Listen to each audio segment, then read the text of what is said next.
show do Heleno Rodai. Rádio Serviço. No Rádio Serviço Saúde Especial de domingo, mais uma vez, a participação do grande médico Dr. Silvio Provenzano, que vai dar continuidade à série sobre as principais doenças da terceira idade.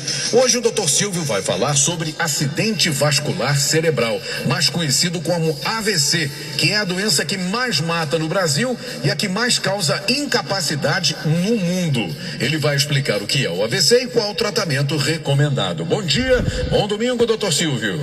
Bom domingo, Heleno. Beijo para a família Tupi. Há quem conheça também como derrame cerebral. Mas antes de começarmos o serviço de saúde, um beijinho para Fabiane Medeiros, que aniversariou esta semana, para dona Maria César de Oliveira, que já deixou, ela faz bolo, fez um bolinho e deixou lá na minha casa. Boa.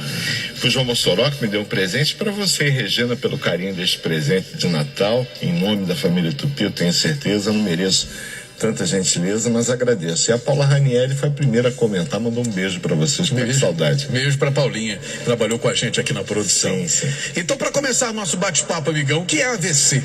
Então, veja bem, o acidente vascular cerebral, ele ocorre quando existe uma interrupção do fluxo sanguíneo para o cérebro, para alguma região do cérebro. Você sabe que o cérebro comanda rigorosamente tudo, né? Então, nós dependemos de um cérebro que esteja funcionando bem. Cuidar do cérebro é cuidar também da alma. É fundamental. E ele depende de oxigênio, claro, levado pelo sangue, bem como de nutrientes, em especial a glicose. Uma vez que as células do sistema nervoso central somente conseguem produzir energia através da queima da glicose. E por onde chega a glicose, por onde chega o oxigênio? Através do fluxo sanguíneo. Se por qualquer razão, família Tupi, houver uma interrupção desse fluxo sanguíneo, evidentemente que as células do sistema nervoso central vão entrar num processo de sofrimento, e se não houver o restabelecimento desse fluxo sanguíneo o mais rápido possível, essas células morrem. E não tem como regenerar. A célula do sistema nervoso, ela é tão especializada que não tem como, de repente, você tem uma ferida no dedo, depois de algum tempo cicatrizou. As células que foram perdidas são substituídas por outras. No sistema nervoso central isso não é possível. Nós temos aquelas e vamos conviver com elas até o dia que morrermos. E se não cuidarmos bem delas, é bem provável que a gente viva menos do que deveríamos. Doutor Silvio, quais são os tipos de AVC, meu amigo? Pois é, a gente tem basicamente dois tipos, é o AVC isquêmico e o AVC hemorrágico. Qual é a diferença de um para o outro? O AVC isquêmico, ele é responsável por aproximadamente 80% a 85% de todos os casos, portanto é o mais comum.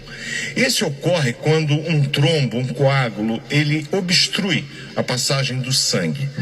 E aí o sangue está vindo ali pela carótida em direção ao cérebro, encontra um bloqueio, é literalmente um bloqueio provocado por um trombo ou coágulo, e ele não consegue passar. Esse é o mais comum. Tem o outro, que é o hemorrágico. Esse pode acontecer, o isquêmico ele acomete principalmente pessoas de mais idade. Ah, mas eu conheço uma jovem que teve um AVC isquêmico. Existem algumas doenças de natureza autoimune, como por exemplo a síndrome anticorpo antifosfolipídio, que acomete principalmente mulheres. Se essa mulher, por exemplo, com essa síndrome for fumante e usar anticoncepcional, ela corre risco de infarto e AVC, uma vez que essas duas condições elas têm fatores de risco iguais. Entendi. Então pode acontecer na coronária, pode acontecer numa artéria do cérebro. Na coronária provoca o infarto agudo do miocárdio, no cérebro vai provocar o AVC isquêmico. Esse é o mais comum. O hemorrágico é quando um determinado vaso do sistema nervoso central ele sofre uma ruptura. Isso pode acontecer devido a uma hipertensão arterial, que é o fator de risco mais envolvido no AVC. Você vai me perguntar deles, eu vou aguardar. Mas pode ser também uma má formação arteriovenosa, um aneurisma, que é uma dilatação desse vaso. Você tem um aneurisma, a parede do aneurisma ela é uma parede mais frágil, mais fina. E eventualmente ela pode espontaneamente se romper, provocando uma inundação de sangue no tecido cerebral. Normalmente o AVC hemorrágico, ele tem uma tendência a ser mais grave que o isquêmico. A taxa de mortalidade numa situação de AVC hemorrágico é maior do que a taxa de mortalidade no isquêmico, que aliás também é muito alta. Então vamos falar de prevenção. Como diminuir o risco de ter um AVC, doutor? Então vamos lá falar dos fatores de risco, porque evidentemente, na medida em que nós hoje conhecemos bastante os fatores de risco associados à possibilidade de um aumento do risco de você ter um derrame cerebral, controlando os fatores de risco, a gente diminui essa possibilidade. E existem basicamente dois grandes grupos de fatores de risco, chamados modificáveis, sobre os quais nós temos a obrigação de intervir, e os não modificáveis, e esse aí é da natureza. Por exemplo, quais são os não modificáveis? É a carteira de identidade. A idade é um fator de risco. Evidentemente, à medida que o tempo vai passando, ocorre naturalmente um enrijecimento dos vasos sanguíneos, o que vai predispor a esse tipo de situação, particularmente naqueles indivíduos portadores de diabetes e hipertensão, sobretudo quando essas condições não são bem controladas. Outro fator de risco não modificável é o sexo. Por quê? Porque no sexo masculino essa situação é mais comum do que no feminino. Hereditariedade. Se você tem na tua história familiar pai e mãe com problemas que tiveram AVC ou que faleceram de um AVC, uma vez que eu não disse, mas o AVC é a principal causa de mortalidade e incapacidade no Brasil, de acordo com dados fornecidos pelo próprio Ministério da Saúde. E você não sabe, mas a cada 6 segundos no mundo uma pessoa morre de AVC. Vou repetir, a cada 6 segundos.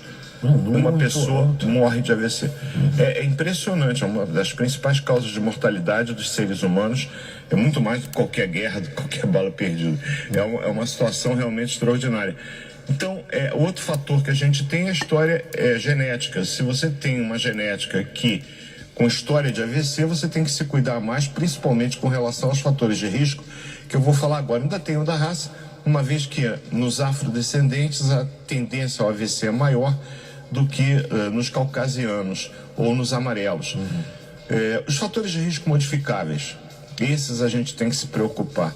O primeiro deles, porque aumenta em 4 a 6 vezes o risco de AVC, é a hipertensão arterial sistêmica. E sobre esse assunto aqui, Leandro, você já me permitiu no passado falar a respeito. Cerca de 30% da população brasileira tem hipertensão arterial, o que talvez se deva a um consumo excessivo de sal. E a nível de prevenção, evidentemente, começar a reduzir um pouco o sal da carninha que está assando agora é bom. Então, reduzir o consumo de sal. A população brasileira é uma das que tem maior consumo de sal, de sódio do mundo. Então, é muito prevalente a hipertensão. Convém, principalmente a partir de uma determinada idade, você verificar a pressão uma vez por ano, uma vez a cada 6 meses. Se você for hipertenso, procurar o atendimento, principalmente nos programas de saúde da família, e pasmem, querem diminuir esses programas, como se eles não fossem importantes, mas eu já estou enveredando por um lado que não interessa aqui agora, até porque ele é extenso. Mas você tem que fazer medicina de atenção primária. Cuidar da hipertensão arterial é fundamental. O diabetes aumenta em 2 vezes o risco de AVC, sobretudo quando aquele paciente diabético não segue a orientação e não consegue controlar adequadamente os níveis da glicose. Colesterol elevado. E muitas vezes a tendência ao colesterol alto é uma tendência familiar. Está ligada com a história hereditária. Portanto, fazer exames de rotina a nível de ver se teu colesterol está normal, se tua glicose está normal, se teus triglicerídeos estão normais, é fundamental, porque esses fatores, uma vez alterados, com a orientação nutricional adequada e com a medicação adequada, eles têm como ser resolvidos. Outro fator de risco modificável é o sedentarismo. Outro fator de risco modificável é o tabagismo. E outro fator de risco modificável é o alcoolismo. Por quê? Porque nessa situação, o fumante, o alcoólatra e o indivíduo que tem uma atividade sedentária, eles têm um risco maior. A nível de prevenção, ao contrário, se você fuma, pare de fumar. Se você está bebendo um pouquinho mais do que a regra, procura reduzir. Se você não pratica exercício, vamos seguir os conselhos do amigo agora há pouco, vamos começar 2019 fazendo um pouco de exercício físico. Você não precisa virar um atleta nem um maratonista para ganhar a maratona do Rio de Janeiro. Comece a andar. Nós somos animais bípedes, nós temos 2 patas de sustentação que servem única e exclusivamente para nossa mobilização. E a gente passa a maior parte do nosso tempo ou sentado ou deitado. Doutor Silvio, como diferenciar um AVC hemorrágico do isquêmico? Isso através de exames. Veja bem, o que é importante para a família Tupi entender. Quando suspeitar de um AVC, se eu tenho, por exemplo, uma dor de cabeça muito forte, intensa, que não melhora, se eu tenho uma dormência numa determinada parte do corpo, uma diminuição do movimento, particularmente de um determinado lado do corpo, uma dificuldade para falar, uma dificuldade para compreender, uma diminuição da visão, particularmente de um dos olhos, mas pode ser de ambos os olhos, uma visão dupla. Esse tipo de sintoma aparecendo, peça à pessoa que estiver à sua frente, e muitas vezes ela não percebe, quem vai perceber é você, peça a ela para levantar os braços. Se ela não conseguir levantar de forma igual os dois braços, já algo cheira podre no reino da Dinamarca. Se ela tiver com uma simetria na face, geralmente com o olho caído, a boca meio torta, isso aumenta a suspeita. Encaminhe imediatamente uma unidade de emergência, porque tempo é o fator mais importante para a gente tentar recuperar. Até 3 horas, no caso do AVC isquêmico, você tem como fazer a administração das chamadas drogas trombolíticas. Elas simplesmente destroem o trombo, que é aquele paralelepípedo que está obstruindo a passagem do sangue. Entendi. E com isso eu vou refazer a circulação sanguínea, recuperando aqueles neurônios que estavam num estado de sofrimento. Tem uma situação que me pediram para falar, Tânia, sobre, doutor, minha mãe teve os acidente isquêmico transitório. O que é isso? Acidente isquêmico transitório é quando você tem um quadro igualzinho ao do AVC, porém passageiro.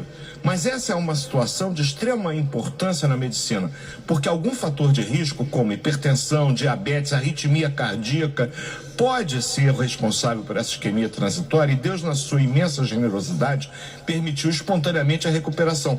Mas essa pessoa tem um risco maior de fazer um AVC definitivo.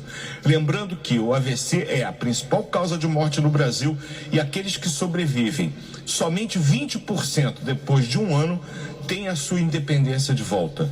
Portanto, a pessoa fica dependente, é um ônus social e econômico muito grande para o país como um todo e para as famílias, de um modo geral.